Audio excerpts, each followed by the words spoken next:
ಹಿಂದುತ್ವದ ಬಗ್ಗೆ ಬಾಯಿ ಪಡ್ಕೊಳ್ಳೋರಿಗೆ ಅವ್ರು ಕಟ್ಟಿರೋ ದೇವಸ್ಥಾನಗಳಿಗೆ ದಲಿತರನ್ನ ಬಿಟ್ಟು ಮಂಗಳಾರತಿ ಕೊಡಕ್ಕೆ ಹೇಳಿ ಸರ್.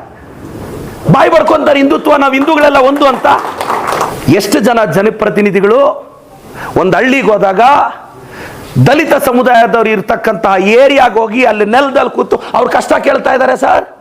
ಊರಿನಿಂದ ಒಂದು MLA, ಒಂದು MP, ಇಬ್ರು ZP ಮೆಂಬರ್ಗಳು ಬರ್ತಾರೋ ಅಂತ ಊರಿಗೆ ದಲಿತರಿಗೆ ಸ್ಮಶಾನ ಕೊಡೋ ವ್ಯವಸ್ಥೆ ಇರಲಿಲ್ಲ ಅಂದ್ರೆ, ವ್ಯವಸ್ಥೆ ಬದಲಾಗಬೇಕು ಅಂದ್ರೆ ಒಬ್ಬ ಪ್ರದೀಪ್ ಈಶ್ವರ್ ಚಿಕ್ಕಬಳ್ಳಾಪುರಕ್ಕೆ MLA ಆಗ್ಬೇಕಾಗಿತ್ತು ಸರ್.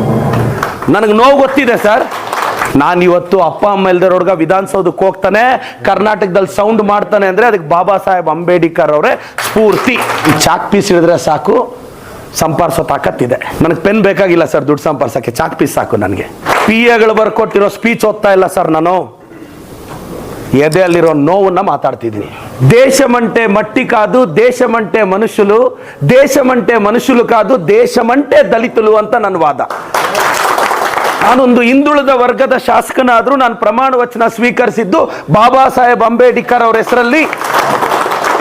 ನಾನು ಗೆದ್ದಾಗ ನಾನು ಮೊದಲ ನಮಸ್ಕಾರ ಹಾಕಿ ಕೈಯಲ್ಲಿ ಹಿಡಿದಿದ್ದು ಬಾಬಾ ಸಾಹೇಬ್ ಅಂಬೇಡ್ಕರ್ ಅವರ ಭಾವಚಿತ್ರವನ್ನ. ಎಲ್ಲ ವಾಸ್ತವ ಗೊತ್ತಿದೆ. ಇವತ್ತು ಹಳ್ಳಿಗಳಲ್ಲಿ ಎಷ್ಟೋ ಜನ ದಲಿತ ಸಮುದಾಯದ ಅದೆಷ್ಟೇ ದೊಡ್ಡವರು ಇರ್ಬೋದು, ಇವತ್ತು ಮೇಲ್ವರ್ಗದವರ ಮನೆಯೊಳಕ್ಕೆ ಅವ್ರನ್ನ ಬಿಟ್ಕೊಂತ ಇಲ್ಲ. ಆ ಪರಿಸ್ಥಿತಿ ನಾನು ನೋಡ್ತಿದ್ದೀನಿ. ಯಾವುದೋ ಒಂದು ಊರಿಗೆ ಹೋದ್ರೆ ಶಾಸಕರಾಗ್ಲಿ ಜನಪ್ರತಿನಿಧಿಗಳಾಗ್ಲಿ ಆ ಊರಿನ ಮೇಲ್ವರ್ಗದ ಲೀಡರ್ ಮನೆಯಲ್ಲಿ ಹೋಗಿ ತಿಂಡಿ ಮಾಡ್ಕೊಂಡ್ ಬರೋರು. ನಾನು ಗೆದ್ದಾಗಿಂದ 202 ಹಳ್ಳಿಯಲ್ಲಿ ಸಂಪೂರ್ಣ ತಾಲೂಕ್ ಕಚೇರಿ ಬ್ಯೂರೋಕ್ರಸಿನ SC ST ಸಮುದಾಯ ಇರೋ ಮನೆಗಳಲ್ಲಿ ಕೂರಿಸಿ ಕಷ್ಟ ಕೇಳಿದ್ದೀನಿ. ತಾಲೂಕ್ ಕಚೇರಿಯಲ್ಲಿರೋ ಎಲ್ಲ ಸಿಸ್ಟಮ್ನ ಎತ್ಕೊಂಡೋಗಿ ದಲಿತ ಸಮುದಾಯ ಇರತಕ್ಕಂಥ ಏರಿಯಾದಲ್ಲಿಟ್ಟು VL ಆಗಿನ 10 ನಿಮಿಷ, RL ಆಗಿನ 10 ನಿಮಿಷ, ಕೇಸ್ ವರ್ಕರ್ ಆಗಿನ 10 ನಿಮಿಷ, ಡೆಪ್ಯೂಟಿ ತಹಸೀಲ್ದಾರ್ ಆಗಿನ 10 ನಿಮಿಷ. ಮನೆ ಕೊರ್ಲಳ್ಳಿ ಅಂತ ಊರೆಲ್ಲ SC ST ಸಮುದಾಯ, 2 ಊರಲ್ಲಿ 19 ಜನಕ್ಕೆ ಅಲ್ಲೇ 1 ಅವರಲ್ಲಿ ಪೆನ್ಷನ್ ಕೊಟ್ಟು ಸೈನ್ ಹಾಕಿ ಕೊಟ್ಟು ಬಂದೆ. ಅಡ್ಮಿನಿಸ್ಟ್ರೇಷನ್ ಅಂದ್ರೆ ಹಳ್ಳಿಗಳಿಗೆ ತಗೊಂಡೋಗೋದು. ದಲಿತ ಸಮುದಾಯ ಇರ್ತಕ್ಕಂಥ ಅವ್ರ ಕಷ್ಟ MLA ಬೇಕಾಗಿರೋದು ಕಷ್ಟದಲ್ಲಿರೋರ್ಗಣ ಅಲ್ವಾ? ಮೊದಲು ನಾನು ಯೋಚನೆ ಮಾಡಿದೆ, ಯಾಕೆ ಯಂಗ್ಸ್ಟರ್ಸ್ ರಾಜಕಾರಣಕ್ಕೆ ಬರಬೇಕು ಅಂತ ಬಾಬಾ ಸಾಹೇಬ್ರು ಹೇಳ್ತಿದ್ರು ಅಂದ್ರೆ, ಅಣ್ಣ ಮೊದಲೆಲ್ಲ MLAಗಳು ಪಂಚಾಯತಿ ಹೆಡ್ ಕ್ವಾರ್ಟರ್ಗೆ ಹೋಗಿ ಜನಸ್ಪಂದನೆ ಮಾಡೋರು. ಎಷ್ಟೊತ್ತಿಗೆ ಜನಸ್ಪಂದನೆ ಸ್ಟಾರ್ಟ್ ಆಗೋದು? 11 ಗಂಟೆಗೆ. ಸ್ವಾಗತ, ವೆಲ್ಕಮ್ಮು, ವಂದನಾರ್ಪಣೆ ಮುಗಿಯೋಷ್ಟೊತ್ತು 1 ಗಂಟೆ. ನೀವು ಯೋಚನೆ ಮಾಡಿ, ಕೂಲಿಗೆ ಹೋಗೋನು MLA ಬರ್ತಾನೆ ಅಂತ 300 ರೂಪಾಯಿ ಕೂಲಿ ಬಿಟ್ಟು ಒಂದು ಅರ್ಜಿ ಇಟ್ಕೊಂಡು ವೆಯ್ಟ್ ಮಾಡಕ್ ರೆಡಿ ಇರಲ್ಲ ಬಡವ. ಯಾರೋ ತುಂಬಾ ದೊಡ್ಡ ಜಮೀನ್ ಸಮಸ್ಯೆ ಇದ್ರೆ ಮಾತ್ರ ವೆಯ್ಟ್ ಮಾಡ್ತಾನೆ. ಇವ್ರು 1 ಗಂಟೆಗೆ 20 ಹಳ್ಳಿ ಇರೋ ಪಂಚಾಯತಿಯಲ್ಲೋ ಕುತ್ಕೊಂಡು ಯಾರೋ ಬಂದವ್ರೆ 10-20 ಜನ ಬಂದು ಕಷ್ಟ ಕೇಳ್ಕೊಂಡ್ ಬಂದ್ಬಿಡೋರು. ನಾನು ಎಷ್ಟೋ ಜನ ಇವತ್ತು ಕೂಲಿಗೆ ಹೋಗ್ಲಿಲ್ಲ ಅಂದ್ರೆ ಸಂಜೆ ಊಟಕ್ಕೆ ನಡೆಯಲ್ಲ. ನಾನೇನ್ ಮಾಡ್ತೀನಿ, ಬೆಳಗ್ಗೆ 6:30ಗೆ ತಹಸೀಲ್ದಾರು, ADLR, ಸರ್ವೇಯರು, ಸಬ್ ಇನ್ಸ್ಪೆಕ್ಟ್ರು 34 ಡಿಪಾರ್ಟ್ಮೆಂಟ್ನ ಬೆಳಗ್ಗೆ 6:30ಗೆ ಹಳ್ಳಿಯಲ್ಲಿ ಚಾಪೆ ಮೇಲೆ ಕೂರಿಸ್ತೀನಿ, ನಾನು ಕುತ್ಕೊಂತೀನಿ. ಯಾಕೆ? 9:30ಗೆ ಅವ್ರ ಕೆಲ್ಸಕ್ಕೆ ಹೋಗ್ಬೇಕು. ನಾನು ಹುಟ್ಟಿದ್ದು ಪೆರೇಸಂದ್ರ ಅಂತ, ಚಿಕ್ಕಬಳ್ಳಾಪುರ 18 ಕಿಲೋಮೀಟರ್ ದೂರ. ಇವತ್ತು ವಾಸ್ತವ ಪರಿಸ್ಥಿತಿ ಹೇಳ್ತೀನಿ ಸರ್. ನಮ್ಮೂರಲ್ಲಿ 3,000 ಪಾಪ್ಯುಲೇಷನ್ ಇದೀವಿ. ನಮ್ಮೂರಲ್ಲಿ ಕಳೆದ 20 ವರ್ಷದಿಂದ ದಲಿತ ಸಮುದಾಯದವ್ರು 800 ಜನ ಇದ್ದಾರೆ.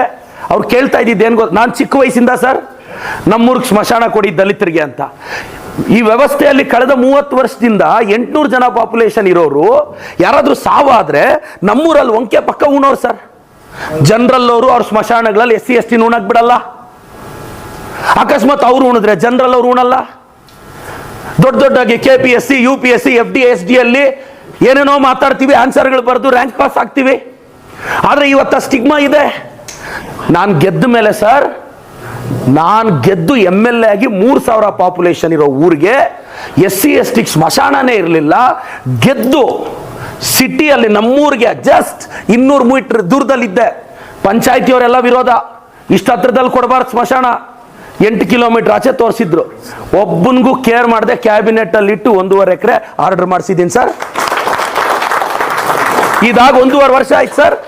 ಫಾರ್ ಎಕ್ಸಾಂಪಲ್, ಯಾವ ಊರಿನಿಂದ ಒಂದು MLA, ಒಂದು MP, ಇಬ್ರು ZP ಮೆಂಬರ್ಗಳು ಬರ್ತಾರೋ ಅಂತ ಊರಿಗೆ ದಲಿತರಿಗೆ ಸ್ಮಶಾನ ಕೊಡೋ ವ್ಯವಸ್ಥೆ ಇರಲಿಲ್ಲ ಅಂದ್ರೆ, ನಮ್ಮ ವ್ಯವಸ್ಥೆಯಲ್ಲಿ ಇನ್ನೂ ದಲಿತ ಸಮುದಾಯದವ್ರಿಗೆ ಎಷ್ಟು ಅವಕಾಶಗಳು ಬೇಕಾಗಿದೆ ಸರ್. ಇದು ನಾನು ಒಂದು ಊರ್ ಕತೆ ಹೇಳ್ತಾ ಇದ್ದೀನಿ ಸರ್. ಊರಿಗೆ 800 ಜನ ದಲಿತ ಸಮುದಾಯದವ್ರಿಗೆ ಸ್ಮಶಾನ ಇರಲಿಲ್ಲ, ಈಗ ಮಾಡಿದ್ದೀನಿ ಸರ್.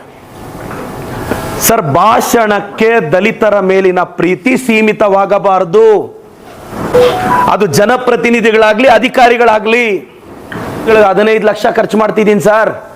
ನಾನು MLA ಸ್ಯಾಲ್ರಿ ಫುಲ್ಲು, ನಾನು ಪರಿಶ್ರಮ ನೀಟ್ ಅಕಾಡೆಮಿ MD ಆಗಿ ಸಂಪಾದಿಸೋ ಸ್ಯಾಲ್ರಿ ಫುಲ್ಲು, ಆಂಬುಲೆನ್ಸ್ಗೆ ಇಡ್ತಿದ್ದೀನಿ.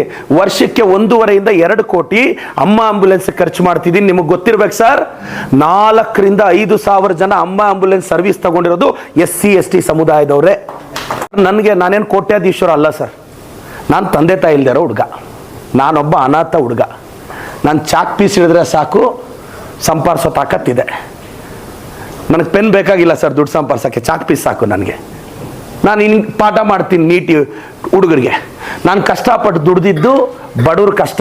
ಹಳ್ಳಿಗಳಲ್ಲಿ ಸರ್ ಇವತ್ತು ಎಷ್ಟು ಜನ ಜನಪ್ರತಿನಿಧಿಗಳು ಒಂದು ಹಳ್ಳಿಗೆ ಹೋದಾಗ ದಲಿತ ಸಮುದಾಯದವ್ರು ಇರ್ತಕ್ಕಂತಹ ಏರಿಯಾಗೆ ಹೋಗಿ ಅಲ್ಲಿ ನೆಲದಲ್ಲಿ ಕೂತು ಅವ್ರ ಕಷ್ಟ ಕೇಳ್ತಾ ಇದ್ದಾರೆ ಸರ್. ನಾನು ಕೇಳಿದ್ದೀನಿ ಸರ್. ಲಾಸ್ಟ್ 2.5 ವರ್ಷದಿಂದ ಇದೆ ಸರ್ ಮಾಡಿರೋದು. ನಾನು ಫಸ್ಟ್ ಹಾಕೋದೆ, ಚಾಪೆ ಹಾಕೋದೆ ದಲಿತರು ಇರ್ತಕ್ಕಂಥ ಆ ಮನೆಗಳಿರ್ತಕ್ಕಂಥ ಇದ್ರ ಮೇಲೆ ಸರ್. ಯಾಕಿದು ಹೇಳ್ತಾ ಇದ್ದೀನಿ ಅಂದರೆ, ವ್ಯವಸ್ಥೆಯಲ್ಲಿ ಇನ್ನೂ ಏನು ಅಸ್ಪೃಶ್ಯತೆ ಹೋಗಬೇಕು ಸರ್. ನಾವೆಲ್ಲ ನ್ಯೂ ಜನರೇಷನ್ ಲೀಡರ್ಸು ಸರ್.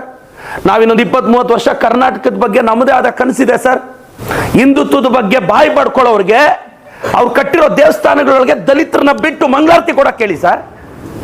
ಬಾಯಿ ಪಡ್ಕೊಂತಾರೆ ಹಿಂದುತ್ವ, ನಾವು ಹಿಂದೂಗಳೆಲ್ಲ ಒಂದು ಅಂತ. ಡೊಂಗಿ ಹಿಂದುತ್ವ. ನನಗೆ ಅದೇ ಸರ್ ನೋವಾಗೋದು.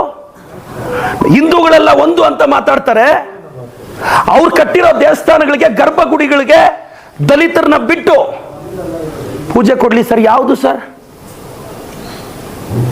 ಅವ್ರ ಮನೆಗೆ ಹೋಗಲ್ಲ, ಅವ್ರ ಕಷ್ಟ ಕೇಳಲ್ಲ, ಅವ್ರನ್ನ ಮುಟ್ಟಲ್ಲ, ಅವ್ರ ಮನೆಗಳೊಳಗೆ ಅವ್ರನ್ನ ಕಳಿಸ್ಕೊಳಲ್ಲ ಸರ್. ದೂರ ಬೇಡ ಸರ್. ನಮ್ಮ ಚಿಕ್ಕಬಳ್ಳಾಪುರದಲ್ಲೇ ಎಷ್ಟೋ ಹಳ್ಳಿಗಳಲ್ಲಿ ದಲಿತರು ಬಂದು ಮನೆ ಆಚೆ ನಿಂತಿರ್ತಾರೆ ಸರ್. ಬರೋದೇ ಇಲ್ಲ ಸರ್. ಇಲ್ಲ ಮೆಮ್ ಲೋಪಲಿಗೆ ಕೊಚ್ಚಲ್ಲ ಅಂತಾರೆ. ನಮಗೆ ಮುಜುಗರ ಆಗುತ್ತೆ ಸರ್. ಮುಟ್ಟಲ್ಲ ಸರ್ ಇವತ್ತಿಗೂ. ಇಂಥ ವ್ಯವಸ್ಥೆ ಬದಲಾಗಬೇಕು ಅಂದರೆ ಒಬ್ಬ ಪ್ರದೀಪ್ ಈಶ್ವರ್ ಚಿಕ್ಕಬಳ್ಳಾಪುರಕ್ಕೆ MLA ಆಗಬೇಕಾಗಿತ್ತು ಸರ್. ನನಗೆ ನೋವು ಗೊತ್ತಿದೆ ಸರ್. ಸಾಹೇಬ್ ಅಂಬೇಡ್ಕರ್ ನನ್ನಂಥ ಹುಡುಗರಿಗೆ ದೇವರು. ನಾನು ಪ್ರಮಾಣ ವಚನ ಸ್ವೀಕರಿಸಿದ್ದು ಅವ್ರ ಹೆಸರಲ್ಲಿ. ನಾನು ಇವತ್ತು ಅಪ್ಪ ಅಮ್ಮ ಇಲ್ದಿರೋರ್ಗ ವಿಧಾನಸೌಧಕ್ಕೆ ಹೋಗ್ತಾನೆ, ಕರ್ನಾಟಕದಲ್ಲಿ ಸೌಂಡ್ ಮಾಡ್ತಾನೆ ಅಂದರೆ ಅದಕ್ಕೆ ಬಾಬಾ ಸಾಹೇಬ್ ಅಂಬೇಡ್ಕರ್ ಅವರೇ ಸ್ಫೂರ್ತಿ.